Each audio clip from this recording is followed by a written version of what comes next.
Today I'll be talking about the Cosmopolitan court of the Gugge kings, so that you have each one of these two halves of today's discussion concentrating around this notion of cosmopolitanism, with a mere almost 1,000 years apart. We'll see how much actually changes during that period. I was surprised to notice how constant the factors are, actually.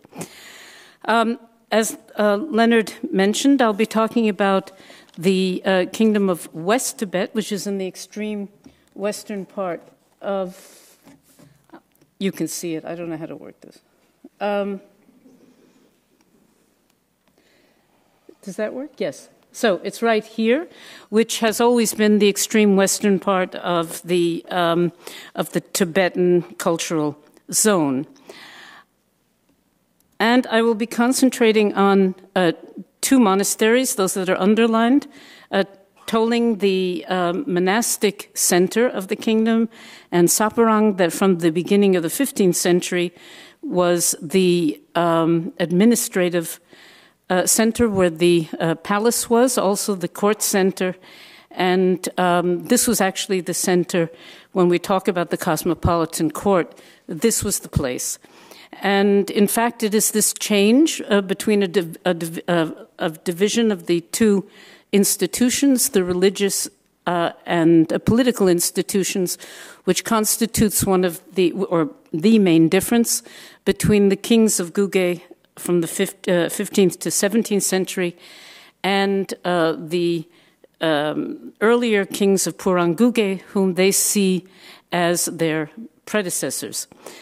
Indeed, the great historian Luciano Potek says that what really the main distinguishing feature of the kings of Gugge is that for the only time in the history of Tibet, over an extended period of time, that a royal dynasty, a political institution over an extended period of time, had gained control over the monastic institution. And this was no less the Gelugpas, so an achievement. I begin by reading to you from the UNESCO World Heritage Site website. This is the nomination from the TAR to consider the Gugge Kingdom as a World Heritage Site. And everything I'll read you from this point is a direct quote. The Gugge Art School, centered around Gugge and Toling Monastery, represents a climax of Tibetan religious art development and reflects the glorious achievements of the cultural communication between local Tibetan values and foreign values. Gugge Kingdom, located at the edge of the Qinghai Tibet Plateau, with India and Nepal in the south, Kashmir and Iran in the west, and China in the north and northwest, was a transportation hub across Eurasia.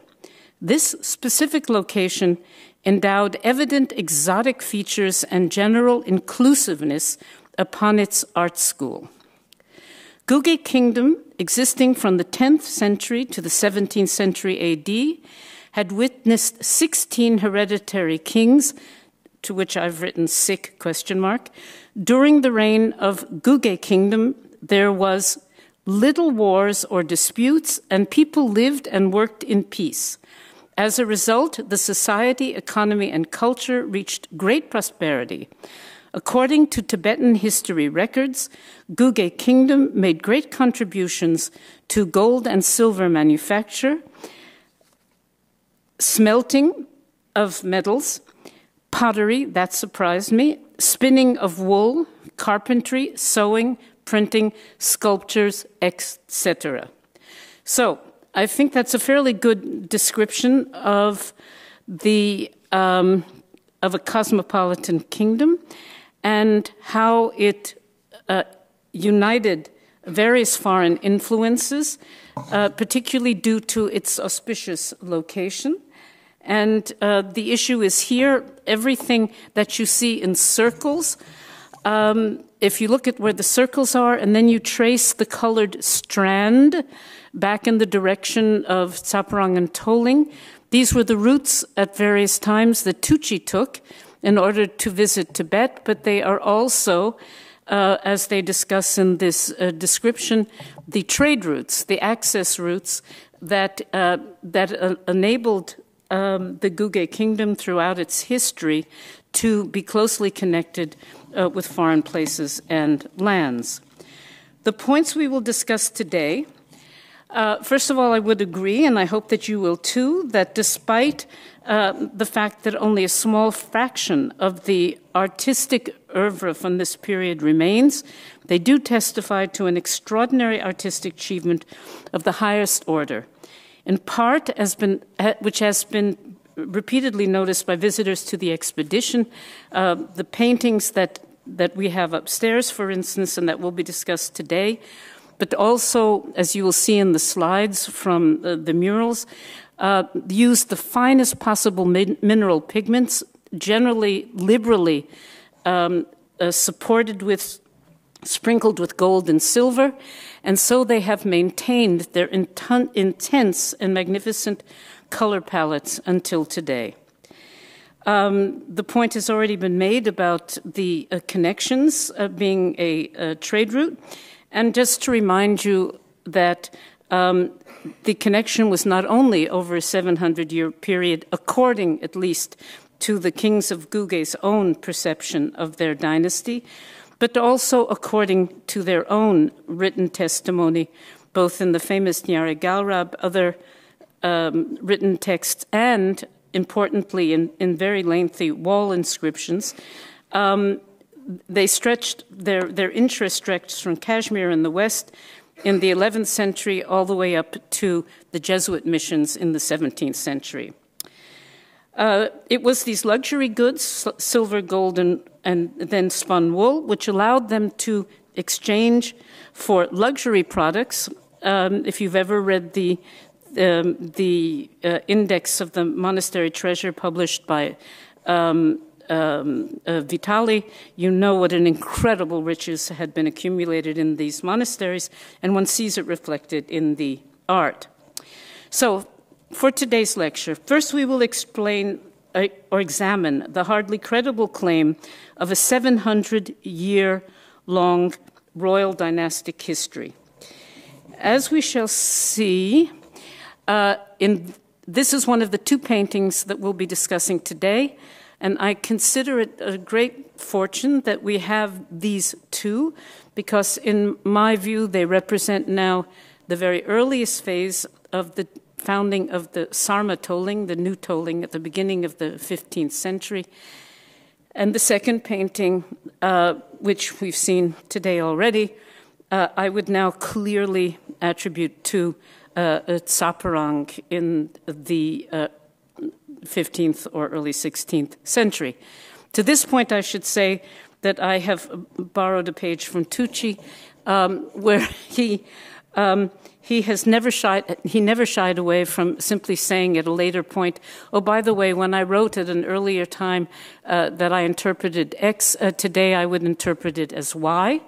And so I will say to you that much of what I'll say today was either left out of the catalog entries because conflicting possibilities, alternatives, or expanding ideas were simply beyond the format of an entry, or in some cases I benefited from the extraordinary documentation, as you will see, from Lionel Fournier, whom I thank for having made available his really amazing and thorough documentation of Tsaparang, and also Jürgen Ashraf, who has published some of it, but of course a lot of documentation stood behind it, and particularly things that he didn't publish had inscriptions. So this has informed some of certain modifications in my idea. So first we turn to this painting. So the first thing to review is the kings of Purang Guge, and I'll try to do this in 4 minutes. This is the first phase, the roots of this 700-year lineage. To begin with, when the great Yesheya's father came to West Tibet, it was, well, first of all, when the Tibetans came to this area, as we heard this morning, it was actually the Zhangzheng kingdom, which extended in many directions. Exactly how far and where is also a matter of debate, but quite clear was that Guge was at the very center of it. And indeed, the issue of Zhangzheng culture remained the primary nemesis for Yeshe and the other members of the dynasty. It will be remembered that Yeshe himself only was able to take initiation as a monk in 986, because until that time, the monastic traditions had been broken in Tibet due to the disruption in Lhasa that also occasioned the exodus to West Tibet of branches of the royal family of the ancient dynasty, and it was a very important point for Yeshe to reestablish the authenticity of Indian monastic Buddhism, which he began quite soon after, or even before, probably, founding Toling and Tabo in 996. So Yeshe was directly responsible, partially over the personage of Rinchen Zangpo, but there are also many other elements, for importing Kashmiri monastic Buddhism, which, as we will see in an inscription, is the rare term is used kache luk, which usually refers to the Vinaya imported from Kashmir. Yeshe battled against Zhangzheng culture, which, according to Samten Karme, actually hung on through many centuries, as late as the 15th century. And this led to conflicts in Tabo itself, but in his battle to try to secure his hold of his dynasty over this area, he established a kind of theocracy, an ecclesiastical principality, first in 996 together with the monasteries, then expanding his hold on the theocracy with the administrative center in Purang. Finally, there was a revolt against this system, and this occasioned the renovation phase at Tabo Monastery. Now, I just want to show you here where Tabo Monastery is. It's today in India, on the very, very western outermost boundary of the Tibetan cultural zone. And please notice that there were already two monasteries that were Buddhist monasteries at that time. And as we heard in this morning's discussions, there was certainly already existing at that time, as we know from the edicts, but also other documents that have been discussed by the two first speakers, that the religious life of that time was characterized by pre-Buddhist, non-Buddhist strands, which included Haban, but were not restricted to them. This is a later terminology, probably, as well as various Buddhist practices, which later have been sort of grouped together as Nyingma, or the old traditions. In 1042, the new Tabo Assembly Hall was built and was rather consecrated, so it was built earlier, and it is certainly not a coincidence that this bears that in the inscription the year of this consecration is 1042, which is the year Autisha came to Toling.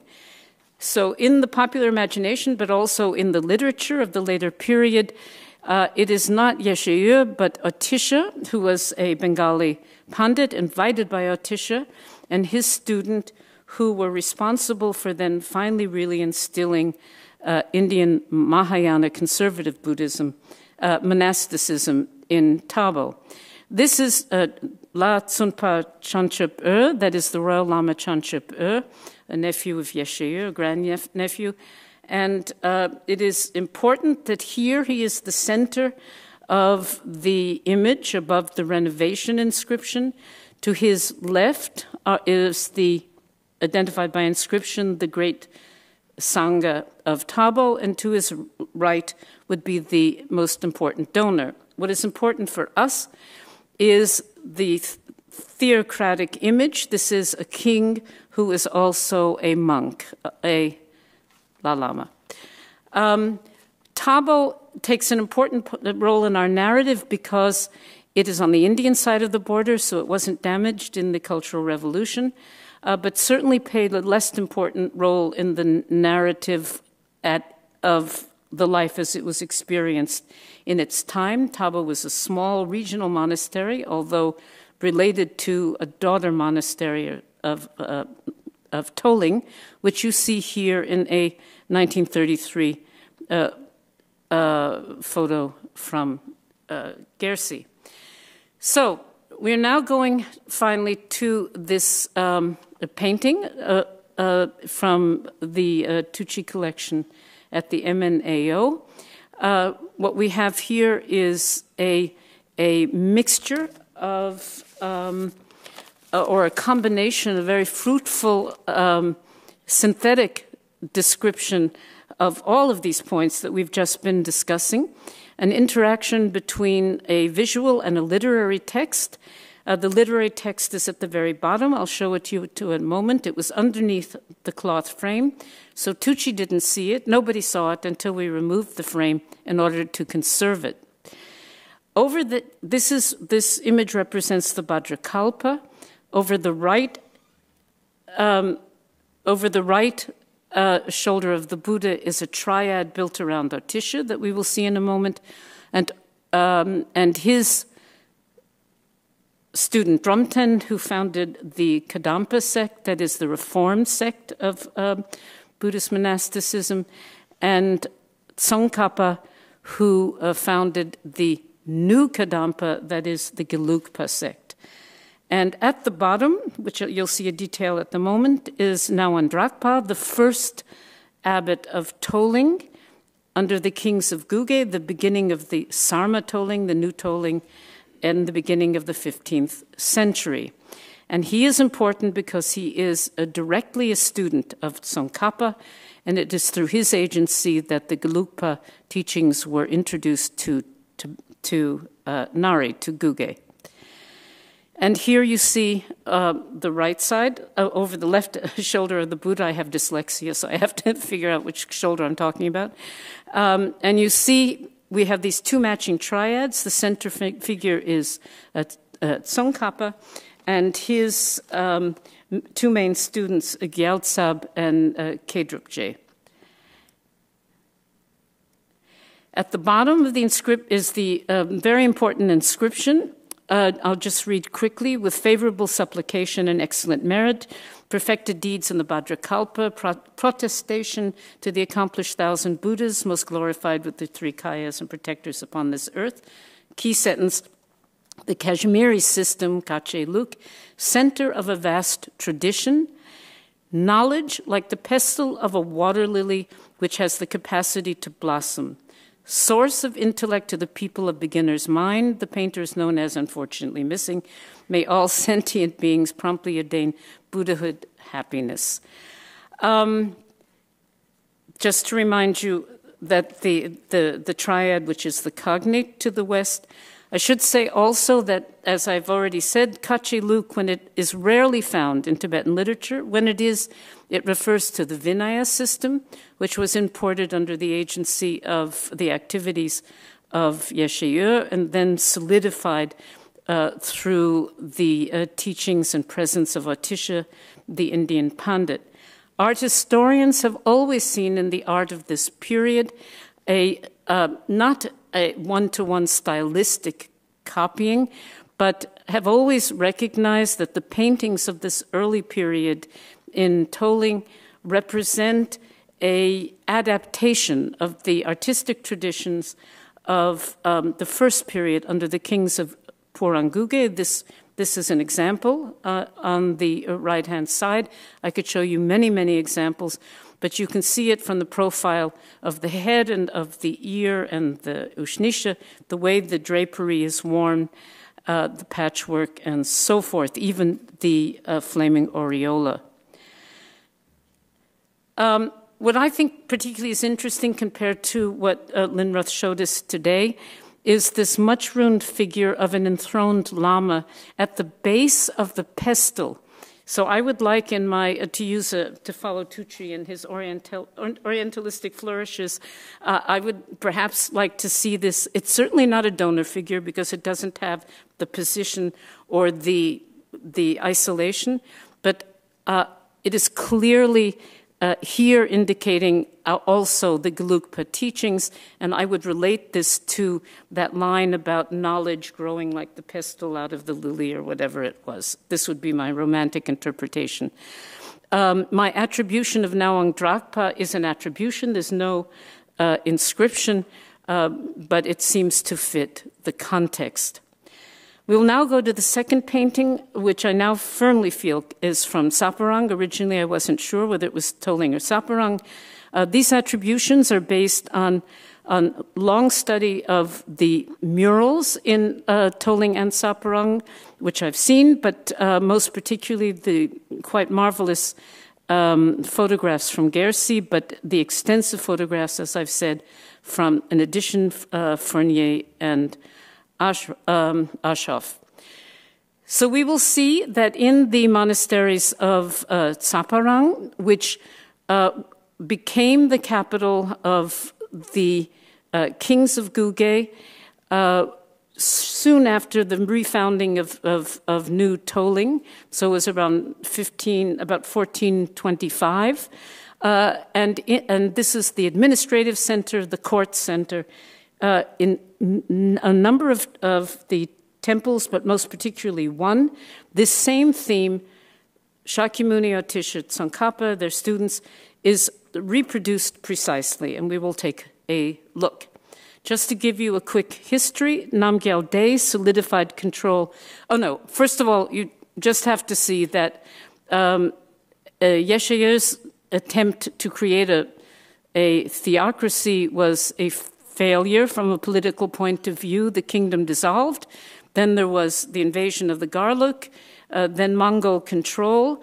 Then the kingdom essentially ceased to exist. The center of power shifted southward to the Yatse kingdom. And it was not until this decade, at the end of the 14th century, that a dynasty considering themselves to be the descendants of the kings of Purang Guge of the 11th century, in the early 15th century, took control. Namgyal Day, as you see here, first took control of Purang, the traditional capital of the kingdom, and which was then taken back by the Nor sect, who has remained actually in that position until today, while the Gelugpas have remained around Saparang and Toling.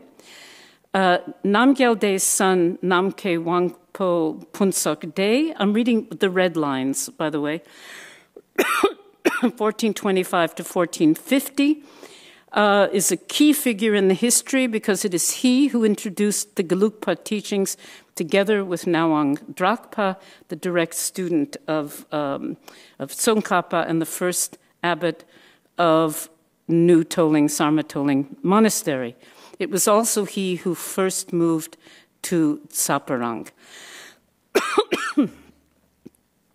So here we are in Saparang. Saparang is a rather complex place, but it served for over 200 years as the center of the kingdom. There are basically two parts. There was the palace and the administrative centers, and then there are various temples, and we shall look at some of these temples. This is from a publication by Ashoff. Basically, the dates still work today. I've highlighted those figures that we'll be talking about, just so you can see that it all fits into a harmonious genealogy. This part of it is not made up. We have records to support this, and the first extensive work in English was by Tucci. Returning to this painting, as with the painting 992, this painting, 1011, is, in my view, a brilliant iconographic synthesis of many of the themes that we've been talking about. It's already been dealt with very well by my colleague, Rob Lynroth, so I won't go into as much detail as I might have. I would just like to say that the analysis of the attribution to Tsaparang Toling took me about 20 years, actually, because the painting is so brilliant. As you've seen, it's the big one upstairs as you enter into the beginning of the exhibit. The colors with the cinnabar and the gold are so luxurious, and the line is so fluid that I couldn't actually see any structural example until we did these infrared photos where the structure, the drawing, becomes very clear. And once I had the drawing, the figures, I could see how closely related it was to the earlier paintings from Toling, and then I centered on the attributions, originally Tsaparang or Toling. Tsongkhapa occurs again, as we will see in a moment. Here we are. So here we are, Tsongkhapa. Now he's no longer over the right shoulder, but he's front and center, communicating the importance of the Gelugpa lineage for the kings of the dynasty. And just to remind you what I've read to you before, that these are the main actors in the story. But we are now moving forward a little bit in time, and we have, of course, Nawang Drakpa, who worked together with Punsok Dey, but we also have his descendants, the descendants of Nawang Drakpa, Lobsang Rabten and his wife Dandrukma, who renovated and established important religious foundations, 1470, 1480, etc. And we know quite a bit about them because they are their stories are contained in the Nyari Gelrab and other sources. We also will see in the murals of Tsaparang that not only is Tsongkhapa the constant presence, but also Amitayos. We noticed that repeatedly in Lynroth's presentation, but it seems quite clear to me that Amitayos is sort of the patron deity of this line. He comes forward in the wall paintings at many times, so I'll just show you two examples where he plays the same role that he bestows on the kings, the Amrita. Rabbi showed this to you, coming out of the Amrita vase, flowing down so that it hits onto the kings, and also blesses Vaishravana, which is this guardian king here with the mongoose who's spilling out jewels. You've seen this already, into the offering bowls that are placed in front of the kings. Now the question is that I've moved the dates a little bit based on the murals with inscriptions that I have seen since then. That was always a possibility because I had fewer inscriptions before.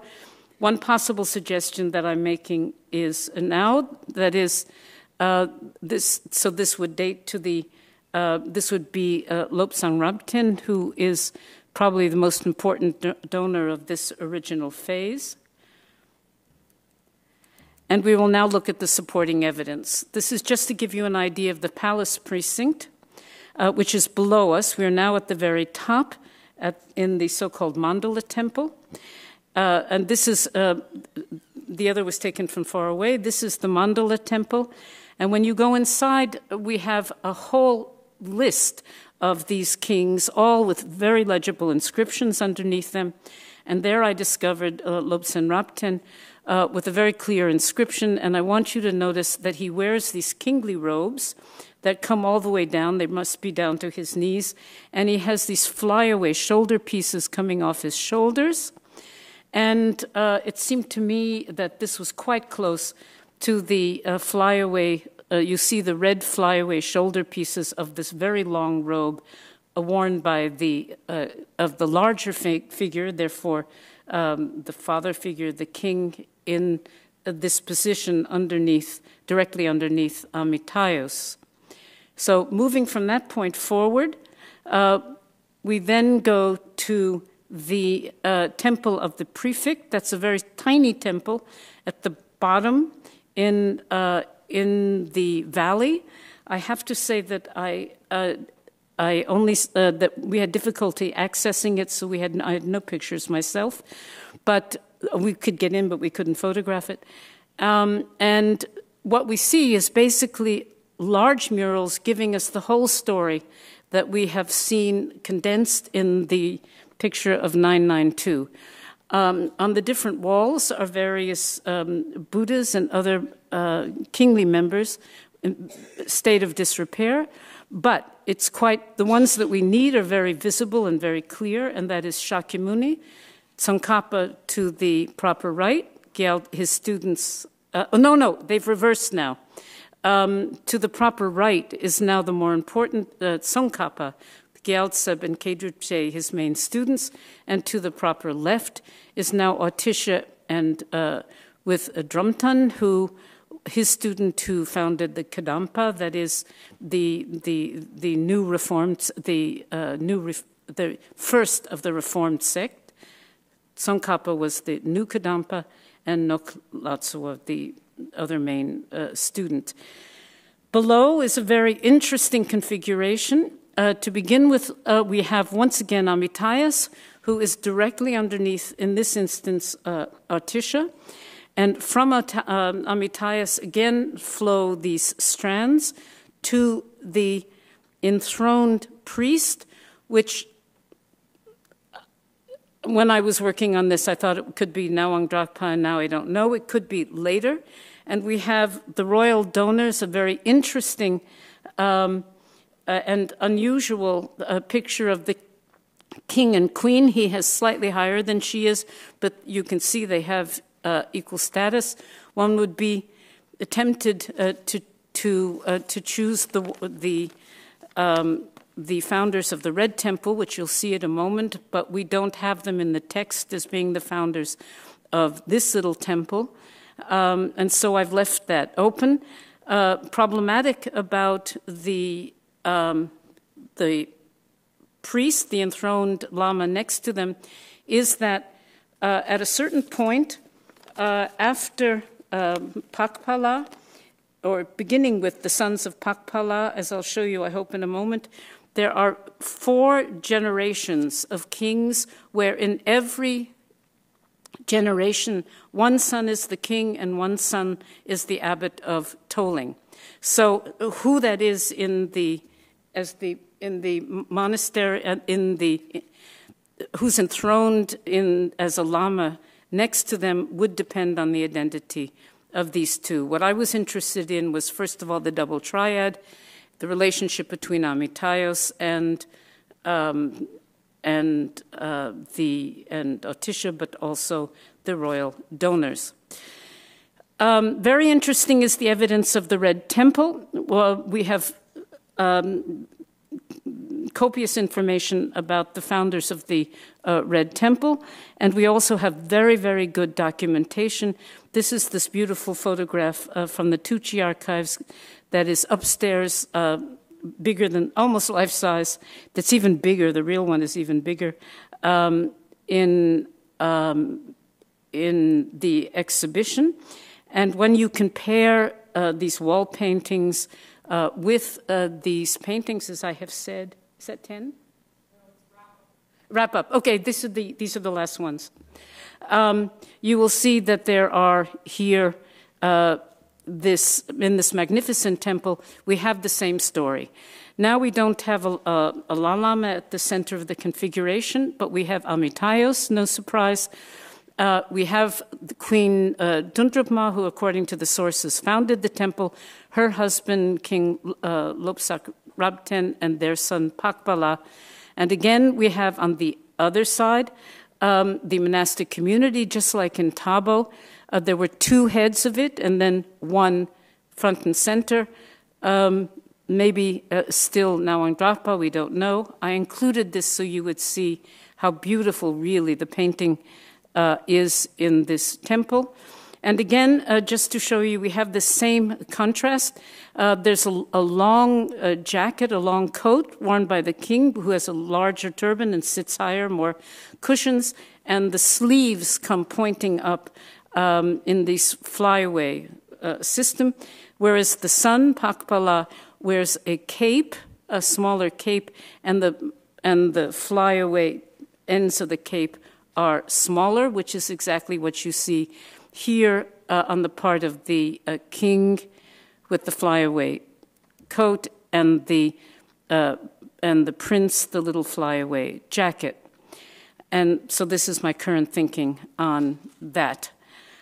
So just to close, I would just like to point out that that was the high point of the production of the art at Guge.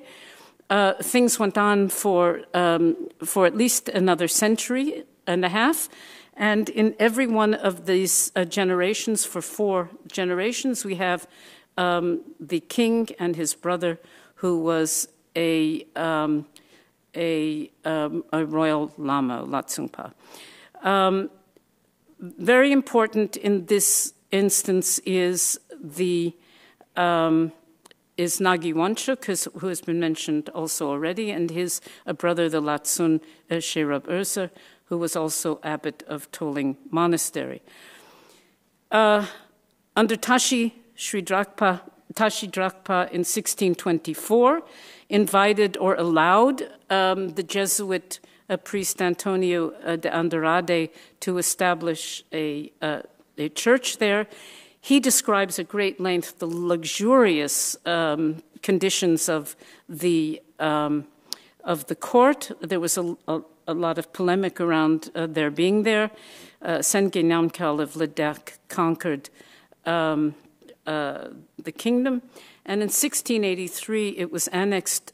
Tibet, the Lhasa kingdom annexed 1683 for Guge and Purang, and with this was the final conquest of the Gelugpa hierarchy, because of course we're dealing now with the Dalai Lamas who are in control in Lhasa over the kingdom of Purang Guge. And my parting shot with regard to this kingdom is that when I think of the polemic around the Jesuits in Guge, I wonder if this wasn't one of the final last efforts of the kings of Guge thumbing their nose at the Gelugpa hierarchy, saying, well, we can listen to what they have to say too. It's not just you guys. Thank you.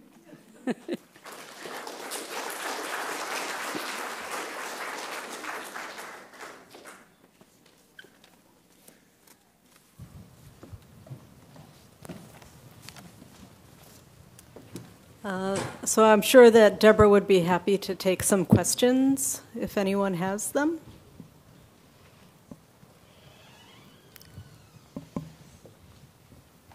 Any questions?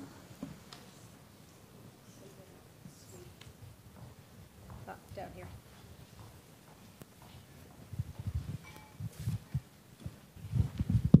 Hi, Deborah. Thank you very much for your wonderful talk. I wonder the identification of these kings, and is there an inscription to identify them? Is there an inscription to identify the kings? No, that's why I went to this effort of trying to identify their regalia. There are inscriptions. The one inscription was that I showed you in the beginning, in the Mandala Temple. That is an inscription. The rest is contextual. Oh, sorry. The rest is contextual, because in the Mandala Temple we know that this husband and wife pair renovated it completely, and we know that the Red Temple was their foundation, and therefore when you have a royal couple that are represented at the head of the dedication to Amitayos and underneath this whole scene, I think it stands to reason that that's who it is, but there is no inscription. Okay, thank you. And who is the other one? 2 disciples of Atisha, and one is Zhongdun, and who is the other one? Is Nok Lotsawa or Ngok Lotsawa? It's Drumton who Yes. who founded the Kadampa Yes. order, and the other one? Noflatsua was a very famous scholar who directly descended a student of Atisha. And the other are the two, is Tsongkhapa himself, and his two main students, Gyaltsap and Kedrupche, who both wrote extensively. We have a lot from Thank both you. of them. And those two don't have inscriptions, but we know who they are. I mean, and you have the red hats and the yellow hats. Deborah, can you talk a little bit more about what you think was going on with the Jesuits being welcomed there, and why you think it might be a snubbing the nose, or if it might have economic tie? You know, I don't know this area well, but I'm just curious to see Andrade. Like, why is he there, and why do you think it's a snub? Well, I don't know much about it. The 17th century is your century, not my century. But this is your region. It's true, but 700 years earlier. I get pretty tired by the time I reach the 17th century. No, actually it was more of a, as I said, a parting shot, because what one sees, the entire history, actually beginning with Yeshua's establishment of the ecclesiastical principality, in other words, a theocracy. They were trying to avoid the pitfalls of Rinpoche. They were trying to avoid being exposed or overtaken by the monastery and not having their own political power. So his solution was, don't allow them to be independent, we'll take it over, we'll be one. But that was very inefficient, despite the tremendous riches of the Guge kingdom and this very lucrative location at the crossroads, as the World Heritage thing says. They couldn't make a go of it. So obviously the administrative apparatus didn't work. So when the new kings of Guge came along, and this is not my analysis, it's Luciano Patek, who I would take as authoritative, but you can see it actually in the recitation. Their goal was to use the Gelugpa establishment to give themselves legitimacy, therefore Tsongkhapa and Atisha, Yeshua, Nawandrakpa, all these other folks. And they were Gelugpas. But it's clear from the narrative in Narigelra, but other sources, the Sakya sources particularly are very good, that the Gelugpas could take over because there had been 300 years of chaos or 200 years of chaos in this area.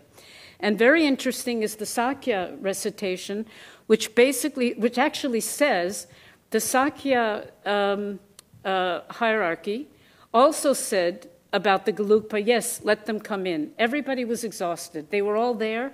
They were all battling with each other. They needed a new leaf. And so they got it. And they became very powerful, as you can see from this monastic treasury list, which Vitali published. But they were always kept under control. And it's interesting, I showed you the picture of Toling, which is the final size of it. I mean, it's huge compared to Tabo, but it's small compared to Tsaparang. I mean, the money was in Tsaparang, the administrative center. So that's why it seems to me that letting the Jesuits in is just part of that dialogue, because that's the dialogue that goes on for 700 years. And I think that was said by the speakers in the morning, too. That is the struggle. I mean, it's in Italy with the Catholic Church and it's anywhere where the church becomes that strong and that rich, it's a struggle. And it is really interesting to see. In fact, I discussed this recently with Curtis Schaefer. I said, can you think of any other dynasty, any kingdom that lasted more than a few generations where the kings were in control? And just standing on his feet. He didn't have a library at his disposal, but he's got a pretty good library up there. He said he couldn't think of anything. This seems to be unique. And of course, the art is spectacular, as you can see from the insides of these, what's survived. Sorry, I tend to give long-winded answers. You can just stop me, sorry. Are there any other questions? Okay, so I just wanted to address a question that was given to me outside, and I said I'll talk about it if I have time, and I forgot until the second, and that is it's in the catalog. These paintings are not Tucci acquisitions.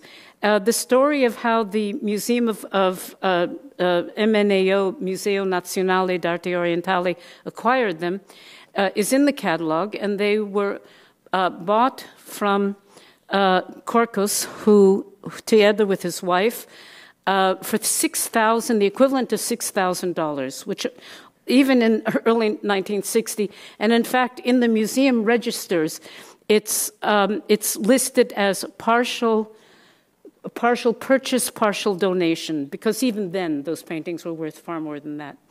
And the story of that is that the museum was founded in 1956.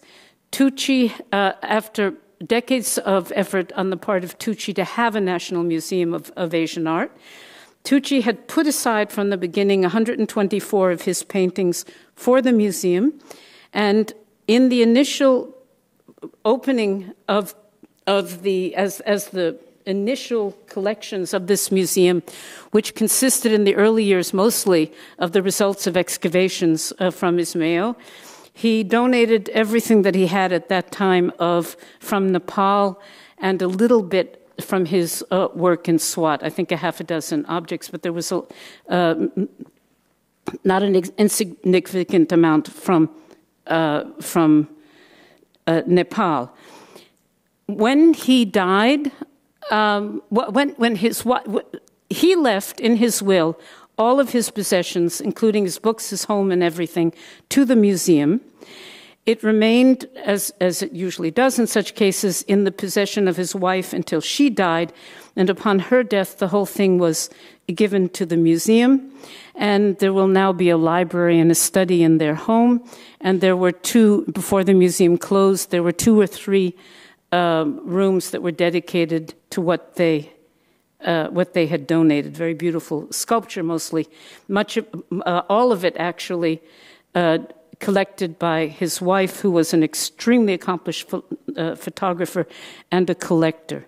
Nothing was ever sold. These 124 paintings that came into the museum were given to Korkos, according to the document that Korkos had, and a copy is in the museum, where the museum where Korkos had been one of many friends of Tucci who had given him money. A lot of private donations went into these expeditions, and he was one of many of his friends. He was an antique dealer in classical antiques, Greek and Roman. And the deal was with I think he financed the 39 expedition, and they were already heading towards the Second World War, and both Tucci and Korkos had fought in the First World War, so they knew what war was like. And Tucci said to him, and the deal was that if Korkos ever needed money, that he would get the paintings. And in the post-war years in Italy were very bad, and I guess he said, according to this document, to Tucci, so I'll take the paintings now. And they were all given to Korkos. Some came to New York, where they failed to sell, and then over the years ended up in different museums. And the 124 that Tucci had allotted to the museum came to the museum and were bought from Korkos. So we call it the Tucci collection, but it's actually it has the origin of the Tucci, but it was bought from Korkos.